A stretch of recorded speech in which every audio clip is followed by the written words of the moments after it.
When you're marketing something in a private organization, you're always thinking of profits, which should be the aim. That's fine. We have always studied in our textbooks when we were studying marketing that always be in the shoe of the audience, try to be empathetic. But do we actually follow them in reality? They may be dealing with a lot of stress and anxiety because of what they're going through. How important is it for you to focus and make sure you're getting that content right so that message resonates very clearly? Yeah, that's a really good question. It's really important for us to look into because Today on the podcast, we're going to be speaking to Phalak Betab. Phalak is Director of Marketing and Communications for the PICS Society. They're a nonprofit group based out of British Columbia in Canada. We're going to talk to Phalak a lot about the difference between the for-profit and nonprofit worlds and the challenges she has to deal with and manage given the type of organization she works for. We're also going to talk about the importance of collaboration. It's a major theme that comes up again and again on the podcast, and she also has to deal with a lot of collaboration across the number of different program or product managers that she has to coordinate with. And then finally, we're going to talk about what the private sector can learn from the nonprofit sector and how those learnings can translate into impacts in your organization. We're very happy that Phalak took the time to talk to us today. Let's get started.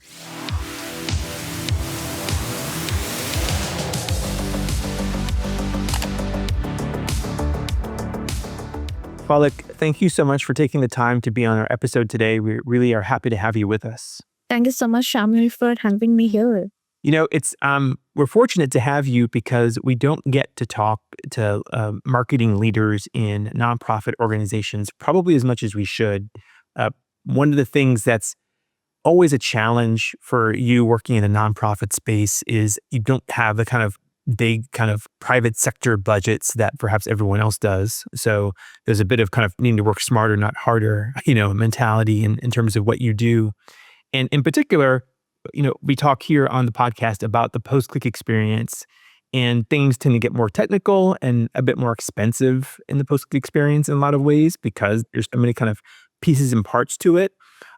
Yet I know one of the things that you mentioned is that a lot of times because you're in nonprofit and budgets can be so tight that maybe you don't get quite as much budget, especially in the marketing and communications area, as much as you'd like. Is that kind of a challenge that you kind of see across the nonprofit space? Yeah, to be honest, when we're writing, because how we get our fund is completely different from a corporate, right? So we are writing grants and we are requesting the funders to give us a certain grant. So now when we are writing the grants in a nonprofit, we're asking for, different budget sections within the budget. There are different sections. So marketing and advertising could be one of the section. And it may or may not happen that the person who's writing the grant, who is a grant writer or a fundraiser, may or may not have the knowledge of advertising and, branding. So they might ask for something which is not really required. And later on, when the funding comes in and the marketer has to work on the funds, they have to make sure it's a line by line, it's line by line followed as promised. But the marketer had not promised initially. So even though we get the budget, sometimes our hands are restricted. So for instance, I can say that, maybe the grant writer did not ask for funds for a Facebook ad, but later we really wanted to run it, but it's a restriction. So now what do we do? So we will just look for other creative options within that space. And this can be a complex situation. Yeah, I would imagine so. It makes me think, it's one thing to say, okay, maybe you go in and you have a very specific media plan in place and you say, to your example, we want to run ads on Meta or we want to run some ads on Google search or whatever the platform may be. And that, can be pretty straightforward, to be able to kind of isolate and say, these are the kind of campaigns we want to run. But I would imagine as you start to get into the other more complicated aspects of what you need to do from a marketing standpoint, maybe it's email communications, or maybe it's something that you want to do to the website, where maybe part of the funds you're asking for are to help figure out exactly what it is you want to do. As an example, how do you manage that need for maybe that specificity when you can't necessarily give it because it's like, well, and I need the funds to figure out what exactly I need to do? Is that a challenge you've run into? So I would just briefly share about how this is exactly. So when we're writing funds and getting grants, it's for a specific program or for a project, right? Now, I work at a nonprofit, which also demands marketing of the nonprofit as a whole. So let's say I want to make a new landing page on website which is not directly connected to the program funds that we have received for, but I still want to use that landing page to, for the overall promotion of the organization. That becomes a complexity. So in those cases, we sometimes get back to the funder and we explain them, okay, we need this funds for the admin or operation purposes. But yeah, creative solutions are always the best way out. As you begin to face some of these challenges where these things kind of pop up and you're trying to navigate, okay, this is something that we need to address, this is something we need to fix. I'm wondering, is that something that ends up eating up a lot of your time, just trying to make sure you have the funds to do what it is you need to do, as opposed to maybe needing to spend as much time or having the flexibility to spend as much time actually working the problem itself? Is that kind of a balance between kind of the administrative weight of the job versus the actual execution part of it? Definitely, there are ways out, and I can give you one example here, right?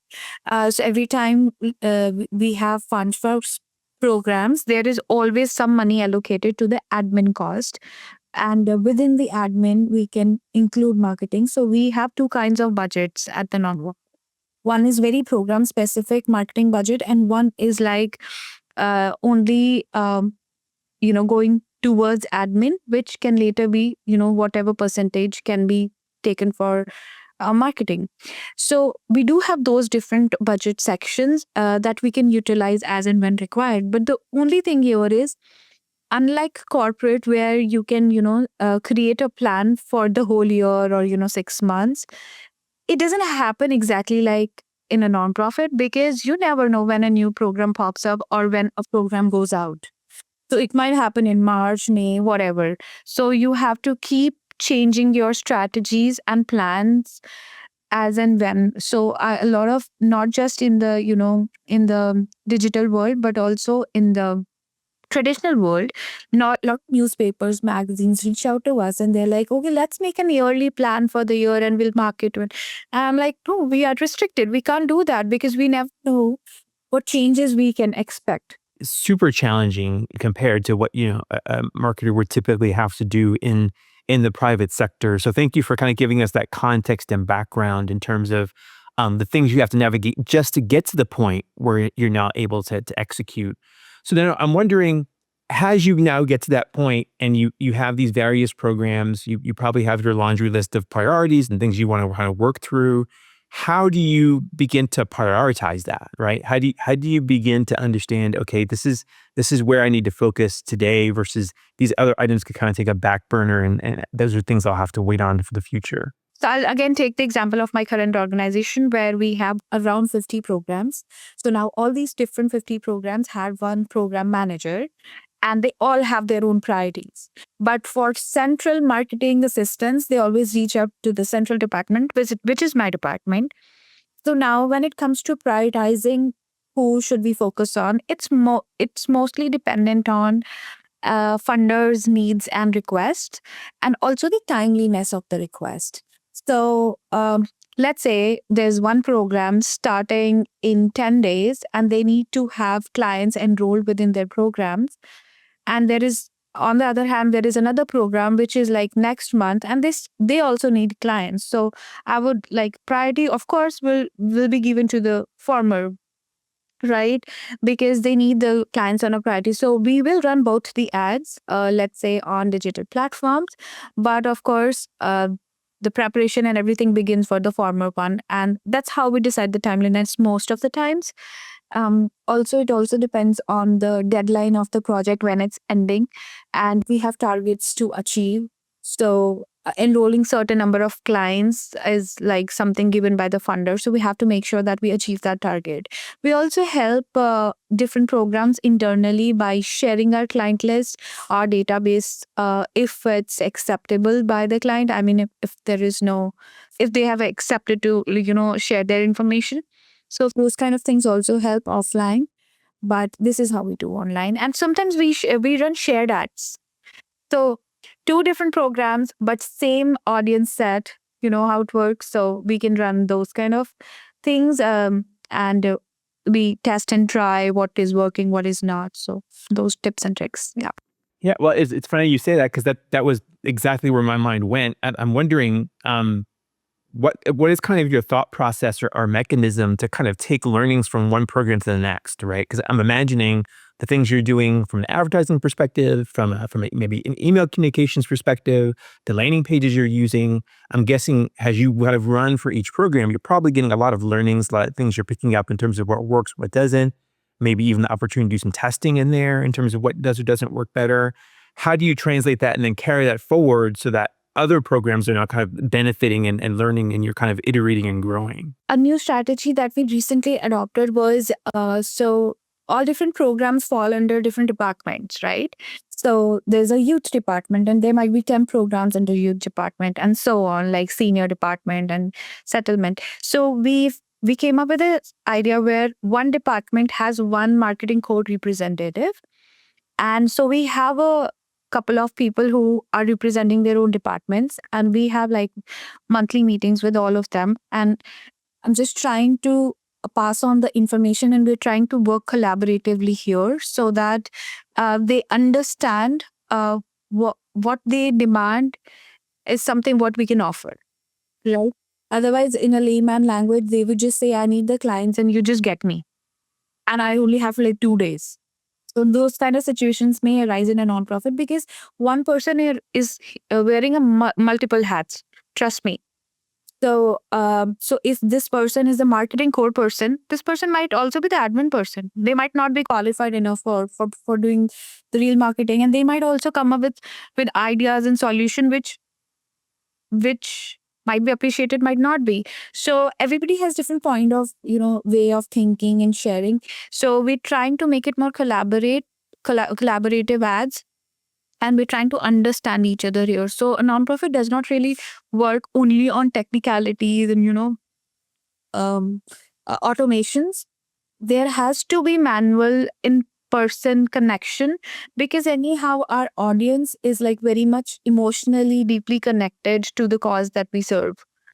So if we are unable to connect internally, then how do we pass on that emotion to the audience? I mean clients. A common theme that comes up on the show is that importance of collaboration, of working with different partners across, whatever organization people have to happen to be supporting. And you can see how critical that is specifically in your kind of setup, because here you're kind of adding that layer of not just being a service partner, but also a consultant, right? Of kind of wanting to understand the needs and the objectives of the program leaders, and then translate that into saying, okay, well, if that's what you're trying to accomplish and that's what you need to do here, then this is probably going to be the best way to do it, right? And kind of walking them through that process in order to deliver ultimately whatever their objectives or goals are.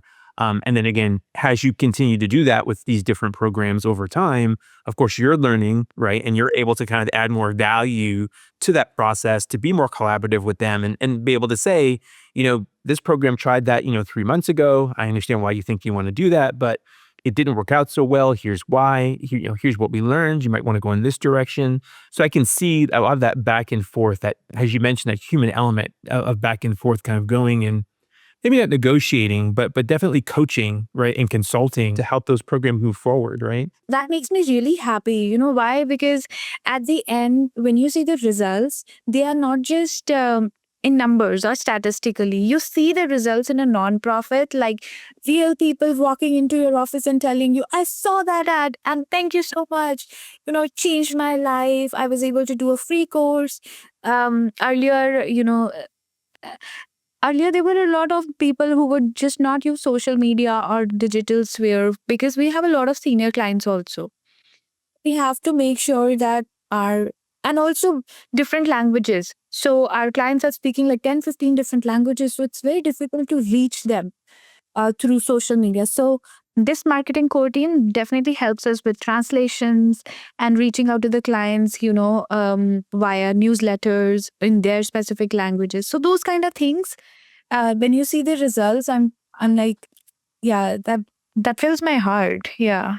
this is something that we probably should have done at the beginning, but I'm curious, can you kind of give our listeners a bit of a primer on what exactly your nonprofit does? I think that context is very important to our conversation. I'd love it if you can just kind of speak to the value that you offer the community. Let me just do it right away. So, first of all, the name of our nonprofit is PICS Society, which is Progressive Intercultural Community Services Society. We are based in Surrey, which is in BC, Canada, and this is our headquarter. I'm sitting here right now, but we have other offices in like Vancouver, Prince George, Delta, which is like within BC sphere. And our tagline, if you see, is free support to help and live in British Columbia. So it shows it all. So basically, anybody who wants any kind of support in terms of living in British Columbia or working. So when I say living, it could be like helping them with their child benefits or pension plans, those kind of filling forms for them or guiding them how it works. And when I say working in Canada, it could be like helping them making that resume, connecting them with employers, making the job ready. So those kind of programs. So all our programs are so basically the division of the programs is like we have settlement programs, language programs, housing programs. Housing as in we have a facility for senior living, which is independent living, assisted living, and we are also coming up with a long term care facility very soon. I mean, this year. So I'll just repeat it. Settlement services, translation services, housing services. Housing also contains women facing domestic violence. Then we are serving youth, so youth department, and we also have career services, which is like foreign credential recognition for the people who are coming from different organizations. We provide them loans. If not loans, we also helping them with other skill sets. So if doctors, nurses, other professions like teaching, they're coming in and they need the foreign credential and some help with getting into their jobs, into the fields. So we're helping that as well. So these are the kind of different programs that we have. And what next? We're always trying to explore how can we expand. So our current initiative include opening up a tutoring center, which is gonna be like very local to begin with, and we'll see how it proceeds. But yeah, always looking for funds, always trying to utilize the funds in the best way possible. And yeah, that's it. We just had our gala, which is the fundraiser gala. Like we do it on an annual basis, and it was just yesterday. So we'll just see how much we raise and everything, and that's how we run. Like we get funded by federal government, provincial government, municipal government, and local private organizations like RBC is a big funder, Van City, and then also of course we have donors which are always supportive, and that's how we are able to build that facility. Like I mentioned, the senior care facility. So all thanks to the donors. I wanted to share for a few reasons. Like number one, and most importantly, I wanted our listeners to know, like you're not selling T-shirts here. Like what you're doing is directly impacting people's lives, right? So, trying your best to kind of get it right is critical, and it's important to what you do because you're trying to make that connection. You're trying to be clear, and you're trying to educate people on the programs that are available to them that can have a positive impact on their lives. So that was number one. Number two, I wanted people to understand that these programs that we're talking about, that essentially they're products, right? I mean, that from a more generalized marketing standpoint, they're products. So it's you as a marketing team working with the product team to make sure that you're ultimately trying to deliver this experience. And again, that's a theme we talk about a lot on the podcast, the importance of alignment between different teams, and marketing and product is such an important alignment. So that's another reason I wanted you to mention that.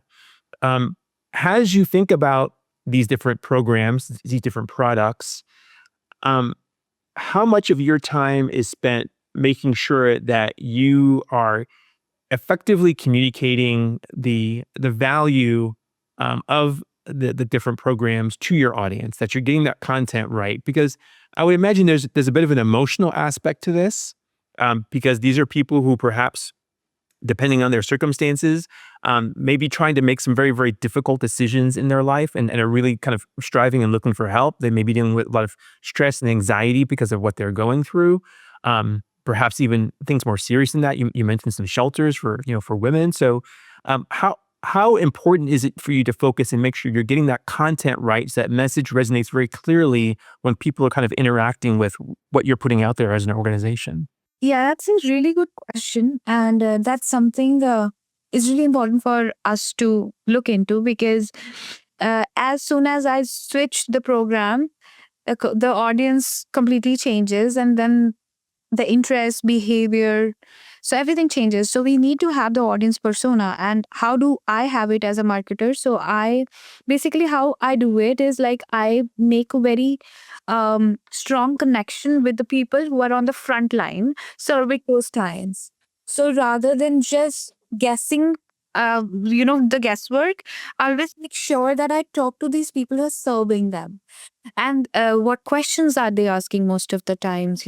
Of course, we can get their demographics and everything from them, but also at a very deep level, like, why this person is showing up. And also, I also try to talk to the clients sometimes if that's possible to understand what they're looking for and why at PICS only. That is also like very important for me to market them.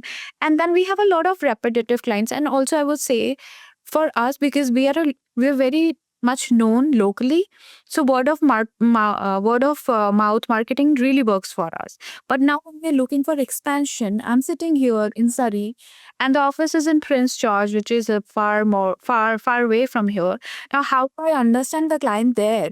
So of course we have team there, and team isn't always in touch with us. So we have created an internal marketing audience persona form, which like it's not just audience persona. There it has more questions. So I before I start working on any of the project, I tell the team to please fill that up and write whatever you can. So they write it, and that helps me to figure out uh, the client's understanding. And in terms of how much time does it take, it's a constant initially it's a constant um, study of it, because I would not say that in the first go I'll just get exactly what I'm looking for, but it and it can also evolve. That's how our programs are. So we have different cohorts. Let's say one program has 4 cohorts, and they are after every 3 months. Things really change after every 3 months. So their needs and demands might also change. So filling that form up by the project manager or somebody within the team who's dealing with the client really helps me understand it. And yeah, if I have to give you a percentage of how much time I spend, so I would say 50% of time is spent on understanding and research, and then another 50% is spent on analysis. And um, I didn't count any time for when we run the ad, because that's just part of it.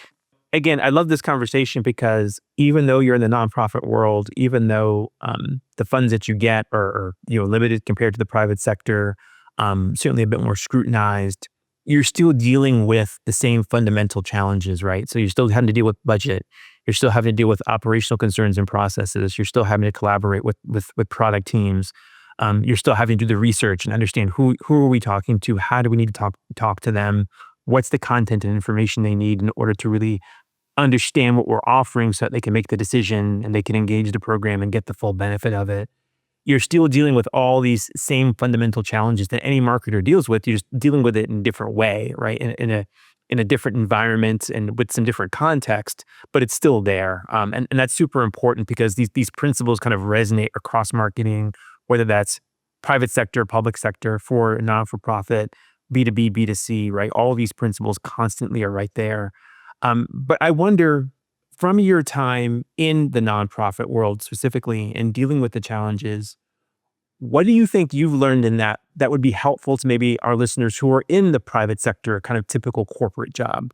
What are the things that you think you do that you think, hey, having this context, having this skill, having this experience, I could see how this could be very impactful in the private sector. Yeah, so luckily I had the chance in the past to work in the private sector, and now working in a nonprofit, I can actually compare it. So which is the best thing ever. Um, and I have a very good advice, and I must say, which I learned, and not everybody thinks like that, but if they do, things will drastically change. So when you're marketing something in a private organization, you're always thinking of profits, and which should be the aim. That's fine.